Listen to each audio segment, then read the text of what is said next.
Mark II 300 Gin Clear Diver is clearly better.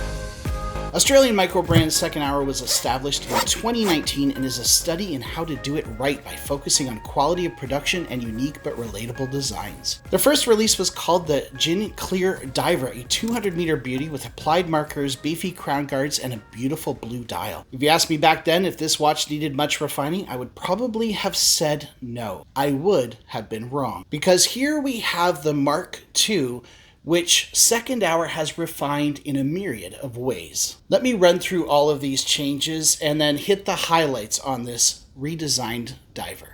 Starting with the dial, you will quickly notice that the 12, 4, and 8 markers have changed. They retain the same overall shape, but they have a little extra polished bling. The date wheel has been wisely moved down to the 6 o'clock position and is now color matched with no border but a beveled edge, making it almost disappear, but in a good way. The text above the date has been reduced and the logo at 12 has been redesigned. Beneath the 6 times AR-coated sapphire crystal, the Mark II has what Second Hour describes as a new, higher-grade handset made broader to improve legibility. They've also swapped out the Sellita SW200 for a regulated ETA 2824-2.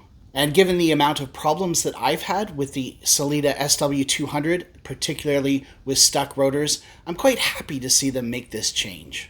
The 120-click unidirectional ceramic bezel has shrunk down from 42.5mm to 40.5 and has a lovely red triangle around the loom pip. Overall, every detail of the dial and the bezel has been honed and perfected by the Second Hour team. But wait! There's more. The case has also shrunk in every major direction, going from 41.5mm wide down to 40, and from 13.5mm thick down to 12.7 according to my calipers. The lug width has proportionally shrunk also from 22 down to 20mm across. More importantly, the case shape itself has been refined. It is now a more dynamic and slimmer contoured case that adheres to the design language of the Mandala and the Saddleberg.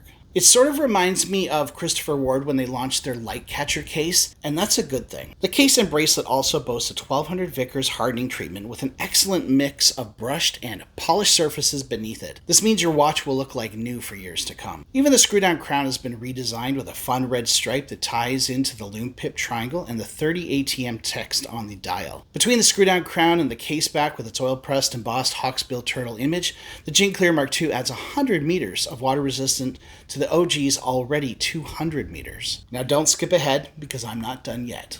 The bracelet has been fully redesigned and refined, now containing 5 links, the 2 slimmer links being polished. The unlink is a perfect fit and flows seamlessly into the rest of the 20mm bracelet, which tapers down to 18mm and back up to 20 at the milled clasp, bearing the new Second Hour logo. And the watch comes with many screw links, so even the 9-inch wrist won't need to worry about begging for spares. But I have saved the best for last.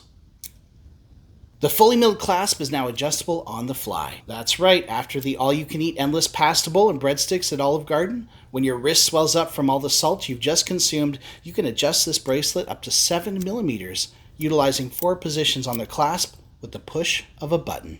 Second Hour are not the first to do this, but not a lot of watch brands are offering this feature quite yet, and I wish they would. Overall, this is a beautiful watch, and I'm appreciating it the more I spend time with it. But no watch is perfect, so let's get into the nitpicks. Well, I love the look of the crown a lot. I wouldn't change it at all, but it is a bit difficult to screw back down due to the crown guards. It's not a huge deal, but it's worth noting. The case back is a little thick, pushing the watch off the wrist a little more than I'd like, but some concessions have to be made for 300 meters of water resistance and a slim case design. Now this is just personal preference, but something about the 12, 4, and 8 markers seem just a little off to me. Almost like I wish they extended all the way back to the edge of the dial like in the original Mandala, but I will say that the more I examine the watch, the more they're growing on me. I don't think it's a deal breaker. I feel like the hands could be beefed up even more. I can see why they beefed it up from the original. They aren't bad by any means, but this is the nitpick section after all. But other than this,